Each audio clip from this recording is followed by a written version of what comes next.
ରାତି ପାଇଲାଣି ଉଠିଯିବା, କ'ଣ କାମ କରିବା। ନା, ଘଣ୍ଟାର ପୁରା 5ଟା ବାଜିଛି, ଏତିକି ବେଳୁ କିଏ ଉଠିବା? ଆଉ ଟିକେ ଶୋଇପଡ଼ିବା।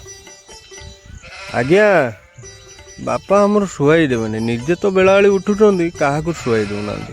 ହଉ ମୁଁ ଟିକେ ଯାଏ, ଦେଖେ ଗୁହାଳ ଆଡ଼ୁ ଯାଏ, ଗାଈ ମୁହଁ ଟିକେ ଚାହିଁଦେଲେ ଶୁଭ। ସକାଳୁ ସକାଳୁ ଗୁନୁ ମୁହଁ ଚାହିଁଦେବା। ମୁଁ ଦେଖେ ଆମ ଗୁନୁ କୁଆଡ଼େ ଗଲା। ଗୁନୁ ତୁ ଖାଇସାରିଲୁଣୁ? ଗୁନୁ ଖାଇସାରିଲାଣି, ସେ ଗାଈ ବି ଦେଖା ସରିଲାଣି। ଆଉ ତୁ କୁଆଡ଼େ ଯିବୁ? ସକାଳୁ ସକାଳୁ କାହିଁ ଟାଣି ହେଉଛୁ? ତତେ ଏବେ ଫିଟା ହେବନି, କେଉଁଠି କୂଅ ପୋଖରୀରେ ପଡ଼ିବୁ। ମୁଁ ଯାଏ ବାବୁଲା ଦାଦା ଦୋକାନ ଆଡ଼ୁ ଟିକେ ବୁଲି ଆସେ, ତାପରେ ତତେ ଫିଟେଇବି। ଆରେ ମିକି କୁଆଡ଼େ ଗଲା? ସକାଳୁ ଦେଖାଯାଉନି। ହେଇଠି ପରା ମିକି। ମିକି, ଆଜି କ'ଣ ଝିଅକୁ ନେଇକି ଆଇଛୁ? ବିସ୍କୁଟ୍ ଖାଇବୁ? ହଉ ବିସ୍କୁଟ୍ ଖା। ବାବୁଲା ଦାଦା, ଏଇଠି ବହୁଛ, ଦୋକାନ ଚାରିପାଖ ଟିକେ ସଫା ରଖୁନ। ସଫା ରଖିଲେ ସବୁ ହେବ।